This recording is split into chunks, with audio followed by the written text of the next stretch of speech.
गरीब कुली। विवाह के 2 वर्ष हो गए थे जब सुहानी गर्भवती होने पर अपने घर पंजाब जा रही थी। पति शहर से बाहर थे। जिस रिश्ते के भाई को स्टेशन से ट्रेन में बैठाने को कहा था, वो लेट होती ट्रेन की वजह से रुकने के मूड में ही नहीं था। इसीलिए सामान सहित प्लेटफॉर्म पर बनी बेंच पर बिठाकर चला गया। बेचारी उस गर्भवती स्त्री को वहां पर बैठाकर वहीं से वो चला गया। गाड़ी को 5वें प्लेटफॉर्म पे आना था। गर्भवती सुहानी को 7वां माह चल रहा था। सामान अधिक होने के कारण एक कुली से बात कर ली कि भैया मुझे उस प्लेटफॉर्म तक आराम से छोड़ देना और गाड़ी में बिठा देना। बेहद दुबला पतला बुजुर्ग, पेट पालने की व्यवस्था उसकी आंखों में दिख रही थी। एक याचना के साथ सामान उठाने को आतुर सुहानी ने उसे 15 रुपए में तय कर लिया और टेक लगाकर बैठ गई। तकरीबन 1.5 घंटे बाद गाड़ी आने की घोषणा हुई कि गाड़ी यहाँ पे आ रही है, लेकिन वो बुजुर्ग कुली कहीं नजर दिखाई नहीं। कोई दूसरा कुली भी खाली नजर नहीं आ रहा था। ट्रेन छूटने पर वापस घर जाना भी संभव नहीं था। सुहानी अब करे तो करे क्या। रात के 12:30 बज चुके थे। सुहानी का मन एकदम से घबराने लगा कि अब वह क्या करेगी। अगर वह बूढ़ा कुली नहीं आया तो ट्रेन में कैसे बैठेगी इतने सामानों के साथ। तभी वो बुजुर्ग दूर से भाग कर आता नजर दिखाई दिया। बोला, चिंता ना करो बिटिया, हम आपको गाड़ी में चढ़ा देंगे। भागने से उसकी सांस फूल रही थी। उसने लपक कर सामान उठाया और आने का इशारा किया।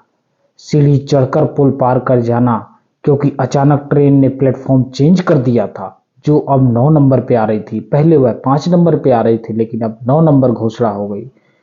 वो सांस फूलने से धीरे धीरे चल रहा था और सुहानी भी तेज चलने की हालत में ना थी। गाड़ी भी सीटी देकर भागकर अपना स्लीपर कोच ढूंढ ही लिया। आखिरकार अंततः उसने अपना स्लीपर कोच ढूंढ लिया। अब गाड़ी में बैठना रह गया था। वह बूढ़ा व्यक्ति भी पीछे पीछे सामान लेकर आ ही रहा था। डिब्बा प्लेटफॉर्म खत्म होने के बाद इंजन के पास था।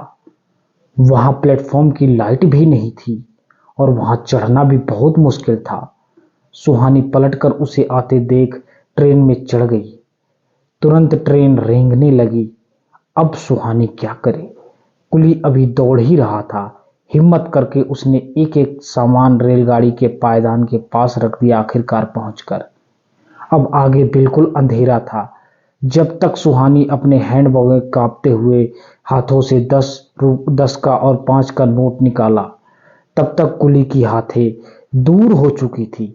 बेचारा कुली ऐसे देखने लगा कि अब मैं पैसा कैसे लूंगा।